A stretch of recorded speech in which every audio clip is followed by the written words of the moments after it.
quita ni un pedazo más de tierra, que se respete el acuerdo de Ginebra.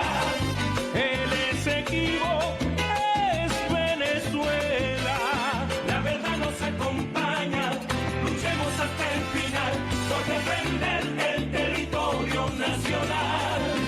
No nos quiten ni un pedazo más de tierra, nunca. Bienvenida toda Venezuela a nuestro programa En la Balanza. Seguimos conversando sobre todo lo que ha significado el 2023 y los logros que hemos tenido desde la República Bolivariana de Venezuela en la defensa de nuestra dignidad, de nuestra soberanía y de nuestro territorio nacional. Para hablar de este y otros temas interesantes, importantes a nivel de la geopolítica internacional, tenemos un invitado muy especial. Se trata de nuestro querido periodista William Castillo Bolé. Bienvenido al programa En la Balanza, a tu canal. Te ves, tú participaste en el origen de este programa que además yo he aprendido a amar inmensamente. Y recordarle a los que nos escuchan que el doctor William Castillo es además viceministro para políticas antibloqueo y gerente general del Observatorio Antibloqueo, que ha llevado un trabajo importantísimo para caracterizar lo que ha sido la agresión de Estados Unidos y sus aliados a Venezuela a partir del 2015. Bienvenido, William, nuevamente. Gracias, Olga, gracias por la invitación y bueno, siempre un placer estar aquí en TV con los trabajadores y trabajadoras de TV, mis compañeros todavía. Mucha gente, algunos se pintan el pelo, pero están jóvenes, a pesar Hay varios que se pintan el pelo. No, un gusto de verdad estar aquí. Hay unos temas, hay tres temas que son fundamentales, digamos, que han abarcado el interés nacional e internacional. Para nosotros, por supuesto, fundamental el tema del bloqueo, que ha sido un tema que ha ido desarrollándose en el año de forma positiva, es decir, ha ido de forma sostenida, creciendo, digamos, las políticas antibloqueo y las victorias frente al bloqueo, aunque mínimas, son importantes. Estamos hablando de las licencias que se otorgaron, producto del diálogo, de la diplomacia bolivariana de paz, y eso es una victoria, porque el bloqueo es un complejo sistema de asfixia a los estados y que no es fácil. Derrotarlo, háblanos un poco de eso. Sí, creo que es muy importante esto que nuestro pueblo comprenda que el año 2023 marca un punto de inflexión en la lucha contra el bloqueo. Si bien nosotros hemos resistido, y la resistencia heroica, la dignidad infinita de este pueblo que ha resistido, que se ha reinventado, que ha creado mecanismos económicos, el llamado emprendimiento, las economías familiares, la cultura del ahorro que hay en Venezuela, la producción alimentaria, o sea, había un proceso de resistencia. Pero el bloqueo ha afectado muchísimo, la devastación del ingreso familiar, del ingreso a los trabajadores y trabajadoras. Del propio salario, claro. La hiperinflación que ha, desatado, estamos bajo control ahorita, estamos empezando a controlarla, pero ha afectado muchísimo. Pero 2023 marca un punto de quiebre, porque esta resistencia a las políticas antibloqueo diseñadas por el presidente de la República, que coordina la vicepresidenta, en el marco del diálogo político han empezado a dar frutos. En octubre de este año sucedieron varias cosas muy importantes. Primero, el Acuerdo de Barbados, que es un acuerdo político para las garantías electorales, y al mismo tiempo, simultáneamente que se firmaba el Acuerdo de Barbados, existe una mesa de diálogo, vamos a decir, un canal de diálogo directo entre Venezuela y Estados Unidos, donde se está negociando de alguna manera la flexibilización de las medidas coercitivas. O sea, hay una doble vía de discusión y de diálogo, una a través del acuerdo con los representantes de los intereses de Estados Unidos en Venezuela. Así es, con los empleados. Con los empleados y otra directamente. Y otro directamente con los patronos de la oposición venezolana, entre Estado y Estado. Okay. ¿Qué logró eso? Fíjate, para que lo entendamos bien. Nosotros decimos que el muro sancionatorio, o sea, ninguna sanción ha sido levantada. El muro sancionatorio está intacto, pero le abrimos un boquete, le abrimos una ventana. La licencia, sobre todo la licencia 44, que es una licencia petrolera que permite las operaciones de cualquier empresa petrolera en el mundo, inversión, exploración, explotación, comercialización, exportación, que permite que la banca pública participe. Esto es muy importante porque el Banco Central de Venezuela y el Banco de Venezuela han sido autorizados para actuar como intermediarios financieros de cualquier operación, lo cual también facilita la apertura a la banca pública, que está bloqueada. Toda la banca pública está en las sanciones de Estados Unidos. Entonces, eso permite, aunque tiene una fecha temporal que es abril, y ese es, digamos, el condicionamiento, el punto oscuro de esa licencia, porque sigue actuando como una suerte de chantaje, una suerte de presión. Bueno, te lo doy hasta abril, después vemos qué va a pasar. Es decir, Estados Unidos sigue lamentablemente con una política equivocada, pero es verdad que esta licencia ha traído lo que ya era un hecho, que era el interés de los inversionistas, hay muchos inversionistas viniendo, está aumentando la producción petrolera, se amplió la licencia de Chevron, ahora puede cualquier empresa.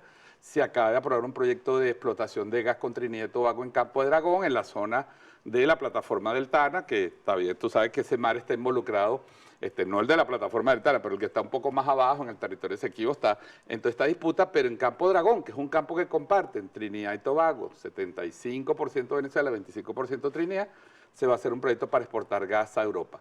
¿Qué va a mejorar eso la gente piensa? Bueno, en mi vida cotidiana. ¿Cuál es el impacto? Primero que es un acto de dignidad, de recuperación de nuestra soberanía económica, nuestro derecho a comerciar nuestro petróleo y nuestro gas. Pero también va a incrementar los ingresos del Estado y vía esos ingresos podrán reinvertirse en servicios públicos, en recuperación en la política de bonos, recuperación de refuerzo del salario, programas sociales. El presidente ha dicho todo el sistema de atención a las grandes misiones, en la gente que ha sido más afectada, lo que el presidente llama las víctimas de la guerra económica, las víctimas del bloqueo. Entonces, por supuesto que al reforzar la capacidad económica del Estado, se va a disponer a final de este año, durante el año que viene, recursos importantes que se van a destinar al área social, como es siempre la vocación de nuestro gobierno. 80, 82% o más del presupuesto nacional va a ser dirigido al área social, pero vamos a tener un refuerzo por vía de estas licencias. Yo quisiera preguntarte, sobre todo para ser más pedagógicos en este tema, ciertamente la licencia permite que se le dé el valor que tiene al petróleo venezolano, porque cuando tenemos que tercerizar, cuando tenemos que vender el petróleo bajo estas medidas coercitivas, el precio, se pierde el precio del petróleo, porque nadie quiere comprarte bajo riesgo. Así es.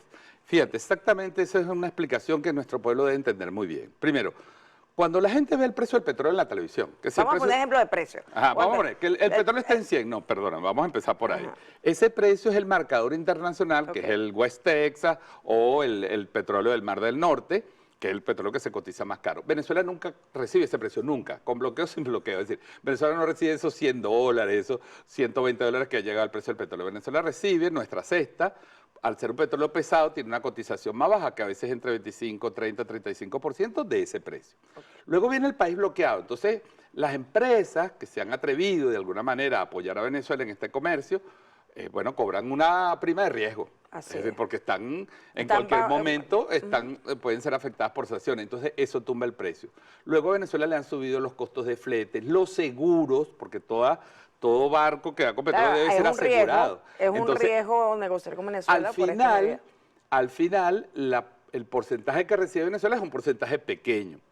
¿Qué está sucediendo en estos momentos? Obviamente que también estos acuerdos petroleros nos están permitiendo pagar una deuda. Entonces, también el 30% de lo que va a ingresar ahorita hay que destinarlo a la deuda.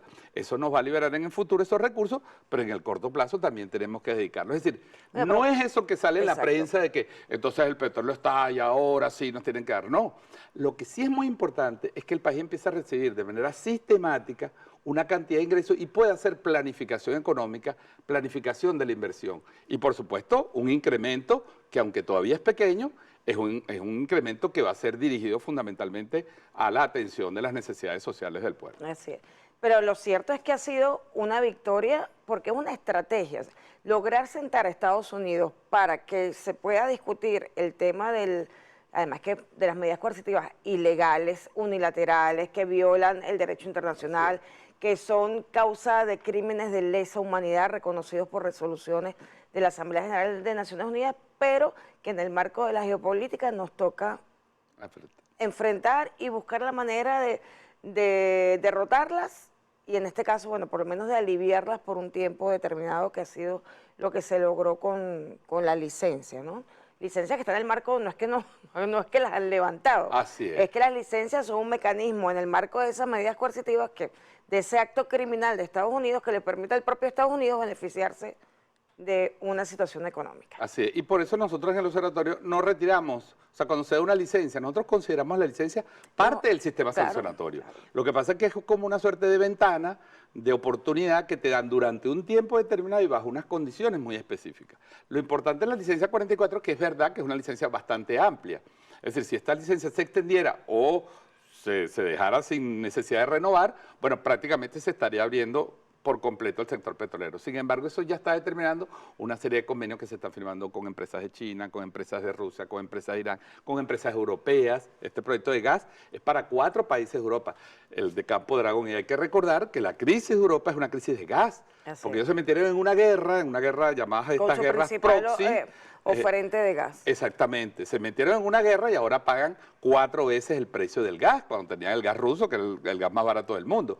Entonces, bueno, este proyecto de gas va dirigido a satisfacer las necesidades de 4 países de la Unión Europea a través de una asociación con Trinidad y Tobago. Es decir, se están abriendo oportunidades con negocios compartidos, compartiendo riesgo, en un clima de apertura, en un clima de distensión, que sin embargo, y eso sí hay que decirlo y el pueblo debe estar claro, esto no significa un levantamiento del bloqueo. Nosotros tenemos que seguir luchando y, como dice el presidente, con músculo propio, como hemos hecho en la agricultura, como estamos haciendo en algunos sectores de la industria, seguir avanzando en el desbloqueo del país. Yo leí en el observatorio, que además invito a que acudan a la página web para que revisen las investigaciones, las estadísticas, los artículos que hay en el Observatorio Antibloqueo. Hay algunos rubros que han crecido este año significativamente a nivel nacional, precisamente por esa lucha y ese emprendimiento emprendimiento en este caso la inversión del Estado, la inversión de los privados para burlar de alguna manera el impacto del bloqueo y tener producción propia. Sí, mira, una cosa muy importante. Y ya que estamos cerrando el año, y el cierre del año siempre es un cierre como de ciclo, ¿no? Tú ves en perspectiva el año, cuánto avanzaste, bueno, qué problemas tuviste, cuáles superaste. Mira, Venezuela hoy, y se puede decir que es el único gran efecto positivo que nos ha dejado el bloqueo. Venezuela es un país hoy más productivo. Venezuela produce hoy más arroz que hace 7, 8 años, más harina de maíz. Ha recuperado casi un 100% la producción nacional de la estructura industrial de producción de pasta nacional. Es decir, seguimos dependiendo obviamente de la importación de trigo porque no somos un país productor de trigo, aunque en el estado Mérida, producto del bloqueo, se ha reactivado la producción de trigo. Obviamente eso no va a alcanzar para la demanda nacional, que es muy alta, pero fíjate que hasta un rubro que se sembró hace un siglo, 2 siglos, y que se había dejado, se está recuperando. Entonces, al menos para parte de la producción del consumo del estado de Mérida y de la zona andina, se está produciendo hoy en Venezuela. Pero estamos produciendo más alimentos. Hemos recuperado algunas líneas industriales en alianza con el sector privado. Hay una política comercial que lleva con equilibrio la protección a la producción nacional, pero sin evitar el desabastecimiento. Es decir, porque muchas industrias nuestras necesitan alguna protección para poder competir. Pero hasta que no alcancen ese nivel de protección, tú tienes que mantener la importación porque si no desabasteces el mercado. Eso pasa con los cauchos, pasa con algunos otros productos. Entonces, bueno, hoy Venezuela está recuperando unas capacidades propias y eso lo ha hecho sin que el bloqueo haya sido desmontado. Y yo creo que eso es lo importante, es decir, el país unido, así como nos unimos el 3 de diciembre en un objetivo nacional, que es la recuperación del Esequibo, creo que se ha venido dando, sobre todo en los últimos 3 años, 2021, 2022, 2023, un proceso de integración entre sector público, sector privado, economía campesina, economía comunal, para ir desarrollando la economía, sacando un poco el tema económico de la polarización política, sino apostando al beneficio del país. Así, eso se nota. Además, digamos que se nota cuando uno acude bueno, aquí nunca han faltado víveres, pero víveres me refiero a verduras, frutas, pero cuando uno va a buscar los no perecederos, sí se nota que tenemos ahora gran producción nacional, de no haber tenido en algún momento café disponible, ahora hay 387 nuevas marcas de café han surgido este año, nuevas marcas. Es impresionante la diversificación. Y también una cosa muy importante que a veces uno lo ve cuando consume el producto, que es el incremento del valor agregado en el producto. Si bien Venezuela sigue dependiendo de muchos insumos extranjeros, para producir un producto en Venezuela, a veces tienes que traer el empaque, tienes que traer otras materias primas hoy está aumentando en la cantidad de valor agregado, es decir, de materia prima, de tecnología nacional. Estamos teniendo avances muy importantes en ciencia y tecnología que están ayudando en el sector salud, pero también van a ayudar en el sistema productivo. Tenemos las zonas económicas especiales que están arrancando, donde va a haber como unos emporios productivos con mucho incentivo a las industrias llamadas del conocimiento, del saber, a las exportaciones. Estamos exportando cangrejos, estamos exportando camarones a China. Ya somos un país en algunas partes del mundo no solo reconocido por el petróleo, sino por otros productos. Creo que eso es un esfuerzo nacional, hay que reconocerlo como un esfuerzo nacional, y es un gran ejemplo que está dando Venezuela de que se puede luchar contra el bloqueo desde tus propias capacidades. Y este es un logro de Venezuela toda, ese concepto que además es también una de las victorias de este año, de haber consolidado la unidad nacional para objetivos comunes. En este caso, el objetivo es levantar económicamente a Venezuela, y ya estamos viendo los primeros resultados y estamos haciendo un llamado además porque muchos que emigraron con esa idea impuesta de la no esperanza, de que en Venezuela no había posibilidades, hoy se encuentran cuando vienen de retorno, cuando vienen de visita, que hay otra situación. Así es. Venezuela va a cerrar el 2023 como su tercer año de crecimiento consecutivo. Llevamos 9 trimestres consecutivos de crecimiento y la inflación del mes que acaba de pasar, de noviembre, fue la inflación más baja desde el 2012. 3,2% fue la inflación del país, la más baja desde antes del bloqueo. Es decir, estamos volviendo, por supuesto que todavía tenemos una inflación, si la anualiza es una inflación alta. Nosotros vencimos la hiperinflación, esas inflaciones de 50, 60% mensual, que te da 1000% al año, la vencimos, pero es verdad que aún tenemos que seguir controlando. Obviamente viene diciembre, enero, que son 2 meses de mucho consumo, ahí se van a mover un poco los precios. La idea es que rápidamente podamos volver a ese equilibrio y esa tendencia al control de precios, que es lo que te defiende al final el valor del salario. Porque, ¿qué es lo que te protege el salario? Que los precios no crezcan, porque si los precios no suben tanto, tu salario se mantiene. El problema es que tú puedes ganar más, pero si los salarios van si los precios van por el ascensor y los salarios van por la escalera, obviamente llega un momento en que no puedes acceder. Entonces creo que hay un proceso que obviamente dependemos de múltiples factores, pero hay factores internacionales también que están ayudando. Hablando del 2023, por ejemplo, Venezuela ha solicitado su ingreso a los BRICS, hay nuevos mecanismos que se están desarrollando que pronto van a estar operativos. Venezuela ya está incursionando en algunos de estos mecanismos con unas ventas a futuras en la bolsa de Shanghái, producto de los acuerdos con China. Es decir, Venezuela está rompiendo, de alguna manera se está empezando a bajar del vagón del dólar, usando otros mecanismos. Entonces creo que hay muchas oportunidades de que el 2024 consolide el crecimiento de este año y sea un año más de despegue de la economía. Yo estoy convencida de eso, y por eso además felicito a todos los hombres y mujeres de este país, empresarios, comuneros, al Estado en general, a todos los funcionarios, a todos los que trabajamos en conjunto para lograr vencer el bloqueo y lograr darle a Venezuela esta paz que necesita y que hemos estado consolidando. Vamos a un corte y seguimos con el doctor William Castillo. Ni un pedazo más de tierra, que se respete el acuerdo de Ginebra, el Esequibo es Venezuela.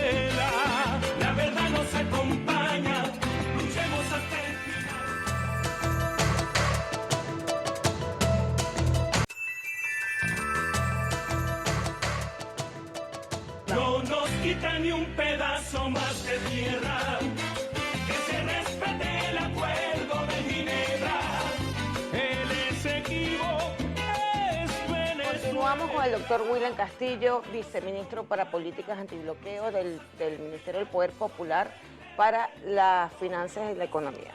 William, hay un tema que fue trascendente este año, que marcó la historia, dividió la historia actual en 2 momentos, antes del referéndum y después del referéndum. El 3 de diciembre, el pueblo, con toda la potencia que tiene la voz del pueblo, dio unas líneas de acción al gobierno nacional, a todo el Estado, para la defensa de la Guayana Esequiba.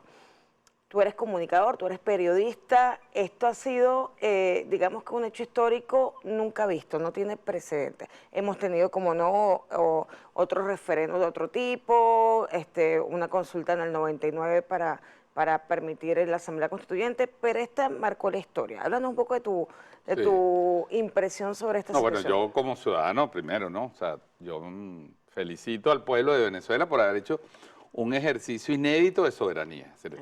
Los referendos son la Constitución en acción, en acto. Es decir, cuando la Constitución dice la soberanía reside en el pueblo y la ejercerá a través de las instituciones, de la ley, pero también la puede ejercer directamente, es lo que hace el referéndum. Es decir, cuando el presidente decide consultar en un tema tan importante, tan trascendente y en un momento político y geopolítico complejo, porque ciertamente hay una operación internacional en el Esequibo que dirigen grandes corporaciones petroleras, grandes intereses. Estados Unidos está detrás de Guyana, prácticamente el gobierno de Guyana es hoy un protectorado energético de la ExxonMobil de Estados Unidos, donde hay intereses ocultos que no se están viendo, pero están allí también presionando para que haya una ruptura de un acuerdo, que fue el Acuerdo de Ginebra, y se despoje a Venezuela una suerte de laudo arbitral 2, parte 2, en este siglo. Entonces yo creo que ese ejercicio nos tiene que llenar de orgullo, nos tiene que llenar de satisfacción y, como dices tú, marca un antes y un después en esta etapa.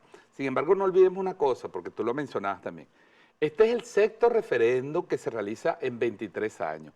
Nunca en Venezuela se consultó al pueblo, nunca. Y Chávez lo consultó 1999 para ir a la Constitución, referéndum aprobatorio de la Constitución, referéndum revocatorio de la Constitución, referéndum de la reforma del 2007, referéndum de la enmienda del 2009 y referéndum consultivo vinculante del Esequibo. Es decir, en 20 años se ha consultado al pueblo sobre diversos tópicos y el pueblo ha decidido sobre los grandes asuntos nacionales. Yo creo que como pueblo de Venezuela y como hijos e hijas de esta Constitución, tenemos que sentirnos orgullosos de tener un texto, agradecerle a Chávez ese esfuerzo de profundizar la democracia. Yo creo que hoy Venezuela tiene una posición, el referéndum le ha dado una solidez política y diplomática extraordinaria que se está viendo con las últimas decisiones, pero obviamente tenemos que hablar con sinceridad. Esto es una pelea muy dura, es una pelea muy larga y tenemos que prepararnos. Ahora, contamos con el respaldo de nuestro pueblo para esa pelea. Pero lo cierto es que esa decisión por más de 10.430.000 y tantos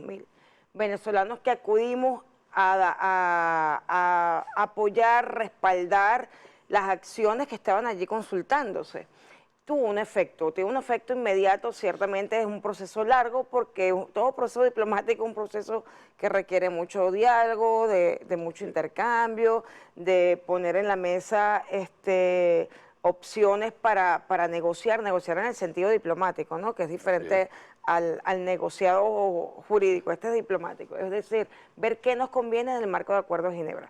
Pero ciertamente lo que decíamos antes del referéndum y se prometía de alguna manera cuando invitábamos a votar es que la expectativa era que el presidente de Guyana iba a intentar volver al Acuerdo de Ginebra. Se iba a dar cuenta que el error de la Corte le iba a salir caro. Primero porque un eventual fallo de la Corte no es ejecutable en Venezuela. Así de sencillo. Al Venezuela no reconocer la jurisdicción, como no la reconocen 119 Estados miembros de la ONU, entre ellos Guyana, entre ellos Estados Unidos y varios países del CARICOM que no reconocen la jurisdicción de la Corte, porque no admiten que ciertos temas vinculados a la soberanía, a la integridad territorial, a la independencia, sean resueltos en un tribunal internacional. Venezuela nunca aceptó esa solución, nunca. Nunca en su historia, y hay que ser consistente. Estamos hablando del momento en que se consolida la Corte Internacional de Justicia. Después de la Segunda Guerra. Exactamente, que ya Venezuela hace la reserva claramente de que aceptó el estatuto, pero con esta condición. No aceptó la jurisdicción de la Corte de forma obligatoria, mucho menos para asuntos de soberanía e integridad. Pero háblanos un poco de lo que ha ocurrido ayer. Ayer hemos visto cómo el presidente de la República responde a la invitación, porque hay países que están favoreciendo desde la CELAC, desde el CARICOM, el encuentro y el diálogo entre Guyana y Venezuela para volver al Acuerdo de Ginebra y resolver la controversia territorial. Porque bien decía, como lo hemos dicho en este programa y en nuestros espacios, la controversia territorial es el punto neurálgico del Acuerdo de Ginebra. El laudo arbitral no era punto del Acuerdo de Ginebra, eso había quedado atrás. Y de forma maliciosa, irregular, fraudulenta, el Acuerdo de Ginebra es un reconocimiento de que el laudo fue fraudulento, es decir, que no satisfació las necesidades y no fue legal. Sí, fíjate, es muy interesante eso que tú estás diciendo, es importante explicarlo una y otra vez a nuestro pueblo, porque hay unas matrices, ya lo sabemos, una narrativa de que tenemos que ir a la Corte porque si no vamos a perder el Esequibo. No. Porque es que se dice en el estatuto que las decisiones de la Corte son obligatorias. No, son obligatorias si los estados la aceptan, lo que tú acabas de explicar muy bien. Es decir, esa de la jurisdicción compulsiva es si el Estado acepta. Y es claro, lo sabe Guyana, lo sabe el secretario general de Naciones Unidas, lamentablemente, Antonio Guterres, que participa en esta operación cuando decide enviar el caso a la Corte sin la autorización de Venezuela. Ahí hay una gran ilegalidad, por eso es muy importante que en este diálogo que se va a hacer, este primer diálogo, porque estoy seguro que va a haber más diálogo. Hay que presionar a Guyana, aún contra la voluntad de su élite gobernante, aún contra las instrucciones que está recibiendo de las corporaciones internacionales que quieren crear un conflicto, incluso de los intereses del Comando Sur, que quiere crear un conflicto también militar en esa zona, aún contra todos esos poderes, la fuerza de la razón histórica, de la razón jurídica y la soberanía de Venezuela, que no puede ser condicionada por unos jueces, que además, por cierto, algunos de ellos es obvio, porque eso es muy obvio, que tienen un sesgo contra Venezuela. Su propia conducta en el pasado los condena. Entonces tú vas a ir a un tribunal donde hay una sentencia que pareciera cantada de antemano contra ti. Y lamentablemente Naciones Unidas, primero Ban Ki-moon y después, lamentablemente, Antonio Guterres, ojalá rectifique en sus últimos tiempos y Naciones Unidas vuelva a jugar el papel que está en el Acuerdo de Ginebra, que es promover una solución bilateral entre ambas naciones. Aquellas personas enemigas digamos, de la patria, que juegan, algunos que juegan doble, otras que abiertamente juegan para intereses internacionales, que llamaron a no votar o que lo hacían subrepticiamente diciendo que no era útil, que la soberanía se ejerce, pero es que no entiende que la soberanía es directa, es el referéndum. Bueno, todos esos elementos hoy los encontramos ya, digamos que enfrentando lo que está ocurriendo. Es decir, el pueblo de Venezuela, toda Venezuela se ha dado cuenta que sí era útil, que la potencia del voto fue muy útil, que lo que dijimos en el referéndum es lo mismo que ha dicho el Estado venezolano respecto al laudo arbitral desde antes de 1966. Estamos hablando respaldamos el Acuerdo de Ginebra, que es algo que el Estado venezolano ha seguido respaldando. Todas las preguntas del referéndum, el Estado ya venía respaldándolas, defendiéndolas, etcétera, pero ahora tienen la fuerza popular. Así es. Entonces, que no era útil. ¿Por qué no escucharon al Estado cuando decía lo mismo solos? Así es. Y ahora lo dice acompañado de un pueblo que de forma masiva salió a votar, porque tiene potencia. Así es. Hay una potencia democrática en esa decisión que es la convocatoria al poder originario, al poder constituyente. Es decir, nosotros podemos estar enfrentando un gobierno que es un gobierno que recibe órdenes de una empresa o de un grupo de empresas transnacionales. Y nosotros tenemos de este lado un gobierno que recibe órdenes de su pueblo. Bueno, vamos a confrontarlo en el debate democrático, en el debate diplomático para ver qué tiene más peso. Si un gobierno que está nariciado por intereses corporativos, que ayer sacó un comunicado a la Exxon diciendo que ellos no se van a retirar, vamos a decir no se van a retirar, y un gobierno que tiene el respaldo de su población ejerciendo su constitución y sus derechos diciendo nosotros vamos a defender el Esequibo y no vamos a aceptar una decisión que esté fuera del Acuerdo de Ginebra. Yo creo que eso es una ganancia democrática. No hay solución fácil aquí, no hay solución, ¿sabes? Como una pastilla efervescente, esa que tú te la tomes y te quita el dolor de cabeza. Esto es un tema complejo porque está atravesado por la historia, está atravesada lamentablemente en el contexto del bloqueo, porque, Olga, eso hay que decirlo, esta operación se montó dentro del contexto político del bloqueo, porque decía, yo debilito este Estado. Desde el 2015 lo voy debilitando. Lo voy debilitando, no tienen comida, no tienen comercio, van a entrar en una crisis interna. Aislados internados, supuestamente. Están aislados porque yo reconozco otras, este es el momento para lamentablemente utilizar una institución multilateral como Naciones Unidas, pervertir su función y ponerse del lado de una de las partes, porque la responsabilidad de Naciones Unidas no es estar de una de las, ni siquiera de Venezuela, es ser imparcial y es ser neutral frente al conflicto. Entonces, eso es lo que estamos reclamando, con la razón y ahora con el peso democrático y político que nos da nuestro país. Ha sido contundente, de verdad que uno se emociona porque tenemos la mejor constitución, porque tenemos la mejor práctica política dejada por el comandante Chávez, ahora por el presidente Nicolás Maduro. Es decir, siempre, digamos que enmarcados en lo que era el pensamiento bolivariano de la diplomacia de paz, de la integración, de la lucha, como no, contra la doctrina Monroe, que tanto daño ha hecho no solamente a nuestra América, sino esa visión imperialista, supremacista que ha tenido Europa también, qué daño le ha hecho al mundo. Y nosotros seguimos cultivando esta posibilidad para la paz, para el encuentro, para el reconocimiento del derecho de los pueblos, de la autodeterminación, y eso nos da un valor, además ahora para enfrentarnos también a la Asamblea General de la ONU, porque como tú bien dijiste, hay un tema ahí que hay que resolver también dentro de este diálogo y las acciones posibles del Estado. Digo yo, humildemente, tiene que haber una forma de que el secretario general asuma la responsabilidad por haber participado en una operación contra Venezuela. No había que ser muy conocedor del derecho internacional, no tenía que ser muy conocedor de su propio mandato para darse cuenta que estaba asumiendo el consentimiento de un Estado, y eso no es competencia del secretario general.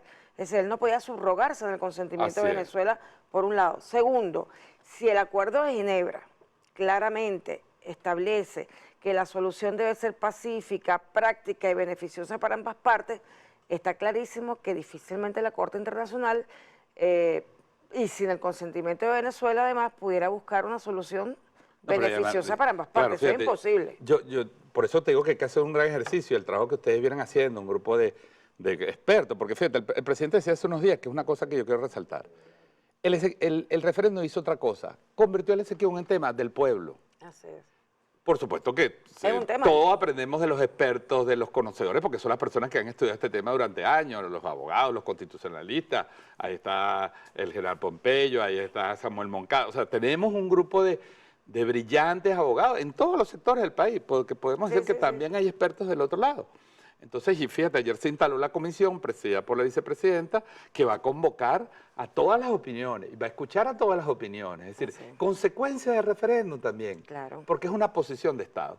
Pero fíjate, eso el presidente dice, es un tema ahora de todos, pero hay que explicar una cosa, fíjate, sin ser experto en el tema, repito, sin ser abogado, el secretario general dice, yo voy a ir a la Corte. Pero tú eres diplomático. Claro, pero el secretario general dice, fíjense esto, y yo creo que los usuarios de TVD entiendan esto, cuando él toma la decisión de enviar a la Corte sin consultar a Venezuela, él pone en su decisión, bueno, yo lo envío a la Corte, a menos que los dos países me digan que no, pero no pidió el consentimiento de los dos países para enviarlo a la Corte. Es decir, tú tienes que actuar consistentemente, no puedes violar la legalidad internacional para afectar a un país, y lamentablemente eso ocurrió. Por eso es muy bueno, repito, estoy hablando como ciudadano, no como especialista, de que en estos diálogos que se inician participe también un representante de las Naciones Unidas, porque hay que visibilizar la responsabilidad de todos los actores. Si queremos resolver el problema por la paz, que es como quiere Venezuela, Venezuela no quiere una confrontación, Venezuela no está anexionando Guyana, porque tú no te puedes anexionar. Algo que no es tuyo.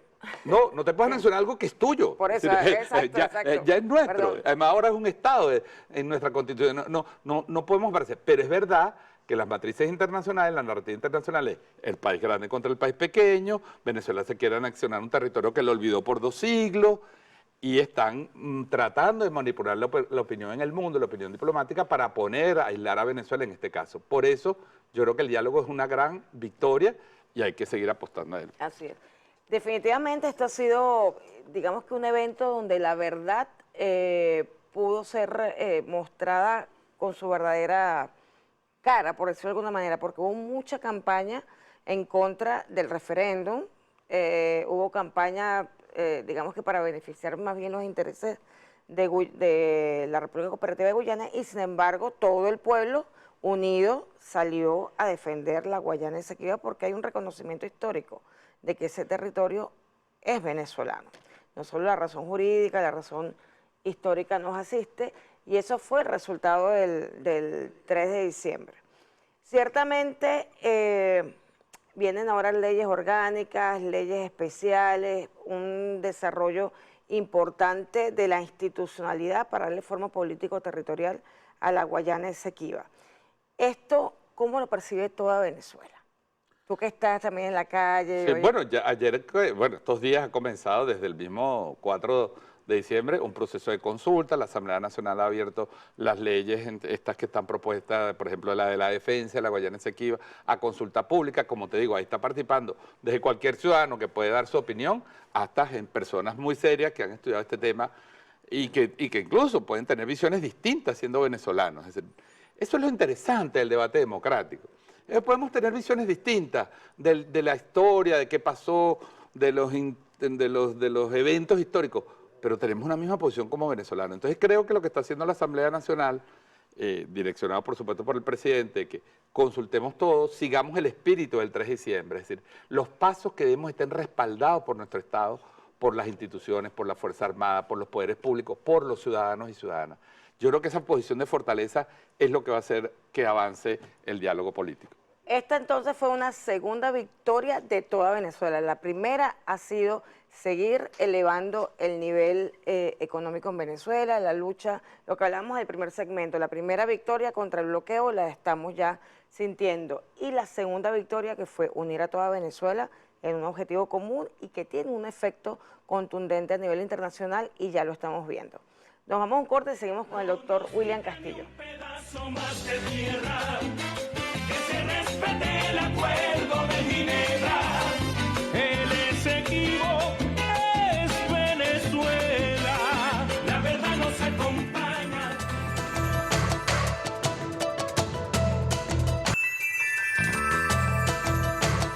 Un pedazo más de tierra. Que se respete el acuerdo de Ginebra. El Esequibo es Venezuela. Continuamos en La Balanza con nuestro programa de hoy, además con un invitado muy especial, el doctor William Castillo, viceministro para Políticas Antibloqueo, periodista reconocido y además aquí jefe de todo el equipo. De todo este equipo. Trabajaron mucho conmigo, así que les tengo un gran cariño. Un saludo aquí de todas maneras a todo el equipo técnico, de verdad que... A la doctora Marlene, al diputado Winston, aquí estamos hablando de lo especial que es el equipo de producción de TV, que de verdad es muy bueno, un equipo extraordinario. Hablamos de 2 victorias en los segmentos pasados, ya hemos logrado de alguna manera ir venciendo de forma sostenida el bloqueo desde las posibilidades que tenemos en nuestra mano, pero con logros tangibles. Y en el segundo fue, por supuesto, contundente la victoria de unir a toda Venezuela, de que toda Venezuela unida pudiera darle fuerza a las acciones que debe y que ya estaba emprendiendo el Estado para la defensa de nuestra Guayana Esequiba frente a este fraude 2.0 que se ha estado fraguando desde la Corte Internacional de Justicia. Esas han sido 2 victorias. Ahora, hay otra, de alguna manera, no le puedo llamar victoria, pero sí ha sido un avance, que es la sensibilización, no solo en Venezuela, sino en el mundo entero, sobre la situación que está viviendo Palestina.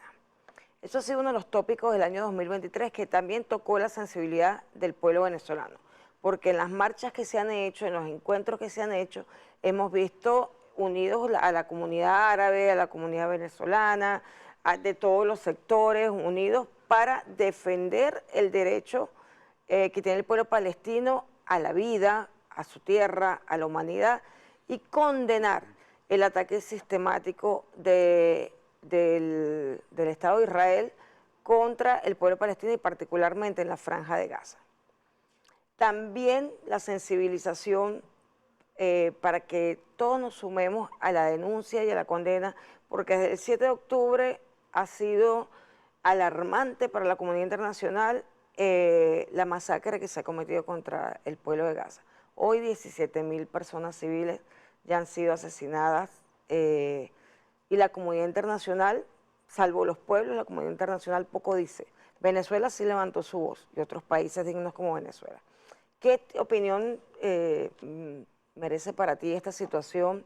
¿Qué reflexión sacas tú de esta situación ahora que estamos además cerca de la Natividad, del día de Navidad de Jesús palestino?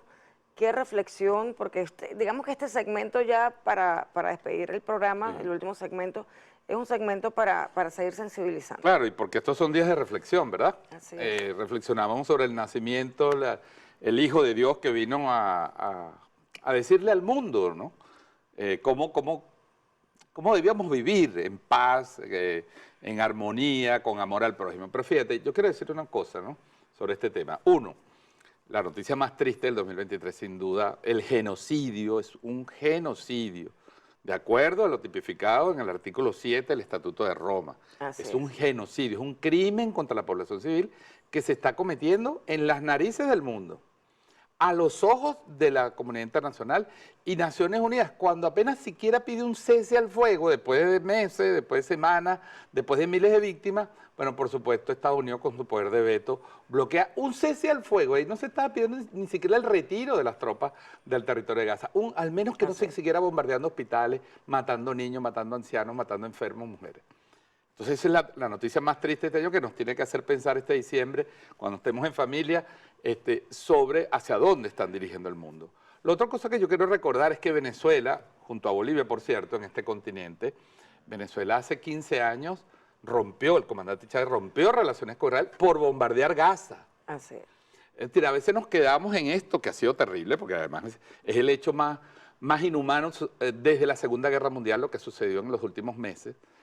Pero el comandante Chávez, ante el bloqueo de Gaza, rompió relaciones con el Estado de Israel. Es decir, Venezuela ha sido consistente y sistemática en la denuncia, en demostrarle al mundo cuál debe ser la actitud de los gobiernos democráticos frente a un genocidio de la población civil.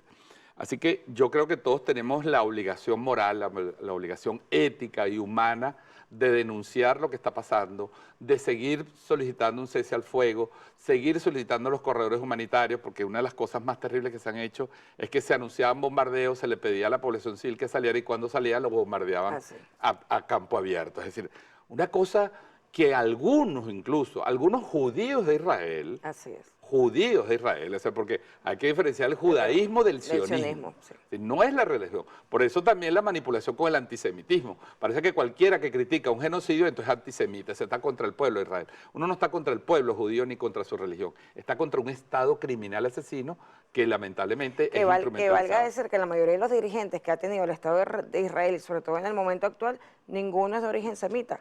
Todos son de Europa del Este. Claro, y hay que recordar también, cuando se usa el término, yo porque sí soy comunicador aquí, cuando se habla del antisemitismo, se habla de el odio a los pueblos originarios de esa zona, a los pueblos árabes originarios. Así es. Es decir, a los pueblos árabes en su sentido que incluía el pueblo hebreo. En todo caso, antisemitismo es cualquier ataque contra el pueblo de Palestina. Contra los distintos pueblos de eso que se llama el mundo árabe, que incluye a los pueblos hebreos, por supuesto, pero incluye al pueblo palestino, incluye al pueblo sirio. El antisemitismo es contra cualquier práctica de odio y discriminación contra los pueblos originarios de esa zona. Entonces, bueno, yo creo que es un momento difícil, es un momento muy duro. Tenemos que, a pesar de que estemos en diciembre, bueno, que es una fecha donde uno quiere, ¿verdad?, relajarse, no podemos bajar la mirada, no podemos bajar la atención, y tenemos que seguir defendiendo a nuestros hermanos de Palestina, a nuestros hermanos de Gaza, porque sin duda alguna es terrible normalizar el genocidio como práctica política a nivel internacional, sin que Israel sufra las consecuencias de sus actos criminales, abre el mundo a una catástrofe, a cualquier tema nuclear, porque ya los diques se rompieron. Ya no hay corredores humanitarios, se bombardean campos de refugiados, se bombardean hospitales. Es decir, ya no hay diques de contención. La guerra tenía un derecho humanitario, tiene un derecho humanitario, ¿verdad? Es que, bueno, hay unos... Que es la contención mínima para salvaguardar por lo menos a la población civil, a los que no están combatiendo. Exacto. Esta es una guerra contra los que no están combatiendo. ¿Cuántos prisioneros jamás hay? Es un exterminio. Entonces yo creo que de verdad, bueno, el pueblo venezolano, solidario siempre con todas las causas, va a seguir manifestando esto, y nosotros tenemos que seguir llamando a que cese el genocidio. Ciertamente en este sentido, William, la verdad ha sido también bombardeada para hacer creer, primero, que era una guerra. La campaña es una guerra, no, es un genocidio. Y en ese sentido creo que ha habido, lo que percibo de alguna manera como una, es que en la palabra victoria no cabe, pero sí de la verdad, o sea, la verdad se empieza a imponer porque no hay forma de ocultarla. Es decir, es tan terrible que en una semana hayan asesinado, en la semana anterior fueron 2.000 niños más. Es brutal la masacre que se está convirtiendo contra el pueblo, y a pesar de cómo manejan las redes sociales el tema para desviarnos la atención de lo que realmente está ocurriendo, los pueblos sensibilizados y cada vez más sensibilizados levantan la voz. quisiera también decir que en Venezuela no es casual que quienes defendían a Guyana, quienes atacaban al referendo consultivo que promovió el presidente de la Asamblea Nacional, el doctor Jorge Rodríguez, eran los mismos que estaban entrevistando a sionistas en nuestros medios de comunicación nacional, ¿okay? En las radios nuestras, en los espacios televisivos nuestros, digo nuestros del espectro venezolano, claro. ¿okay? Son los mismos personajes, defendían a Israel, que es un genocida, y defendían al mismo tiempo a Guyana y atacaban el referéndum y atacaban la posibilidad de que a través del voto pudiéramos avalar las decisiones del gobierno. Y permíteme una línea ahí, sé que estamos terminando y agradeciendo la invitación. Es muy importante eso que tú estás diciendo, porque no es solo lo que está pasando en Palestina, que es lo más terrible en Gaza, es lo que está pasando en nuestros países cuando se quiere normalizar el fascismo. Cuando se lleva a la presidencia de un país por manipulación de las redes sociales a un tipo que habla del tráfico de órganos, a un misógino, ¿verdad? Cuando se trae a un guerrerista como Zelensky a América Latina, a deshonrar a América Latina, para normalizar a un genocida que ha matado a su propio pueblo, porque lo que ha hecho el gobierno de Ucrania es sacrificar a favor de Estados Unidos y de Europa al pueblo ucraniano, que hoy está devastado, porque lo metieron en un conflicto a la fuerza. Se quiere normalizar el odio, se quiere normalizar el fascismo, se quiere normalizar ya no la intolerancia. Mira, el escrache se va a quedar pequeño, vamos a volver a las vendetas en la calle, a matar gente. Si no estoy de acuerdo contigo, soy capaz de mandarte a alguien a tu casa a matarte. Entonces yo creo que también ese fascismo que se quiere normalizar en el mundo, ese neofascismo, hay que derrotarlo y hay que combatirlo en Venezuela. Totalmente de acuerdo. Además que nosotros ya lo vivimos, nosotros vimos la cara del demonio muy cerca en el 2014 y el 2017. La quema de personas. Ajá, nosotros lo vimos cerquita, lo vimos muy cerca, sin embargo, de forma también digamos que extraordinaria como fue este referendo, en aquel momento el llamado a la Asamblea Constituyente, a la elección, por una vía política, con una herramienta política, se derrota al fascismo. O sea, es posible derrotar al fascismo con la voluntad popular a través del voto, y eso lo hemos demostrado en 2017 y demostramos recientemente, no es el fascismo, pero sí es una forma de expresión del fascismo a través de esos transnacionales, que fue el caso de querernos despojar de la Guayana Esequiba. Nos tenemos que despedir. Gracias. Para mí de verdad ha sido corto el tiempo, muy corto, con nuestro querido William Castillo. Hay mucho que decir, había muchos temas, se quedó Rusia y Ucrania por fuera, se quedan muchos elementos por fuera porque el tiempo es muy corto y fue un año muy intenso. Así es. Pero lo más importante es que salimos de verdad victoriosos este año en todos los aspectos y sobre todo derrotando, digamos que las campañas fascistas, derrotando las campañas para dividir al pueblo venezolano, las campañas para que olvidemos los intereses nacionales, los intereses del proyecto bolivariano. Hemos derrotado esas campañas y vamos a seguir en victorias en el 2024. Y eso es la mejor noticia que tenemos. Y a mí me toca despedir, este es el último programa de este año, agradeciendo a TV, a todo este equipo de producción, que de verdad es extraordinario, estos espacios para la defensa de la verdad, la defensa del proyecto bolivariano, la defensa de la dignidad de los pueblos, y eso vale todo el esfuerzo del mundo, todo el empeño que podamos poner para hacerlo llegar a sus casas. Gracias, William. Gracias a ti. Bueno, un feliz año. Papá de Diego. Para tu familia y para la familia de TV. Saludos a Diego, a tu hijo, saludos a toda la familia. Desde aquí un gran abrazo para todos.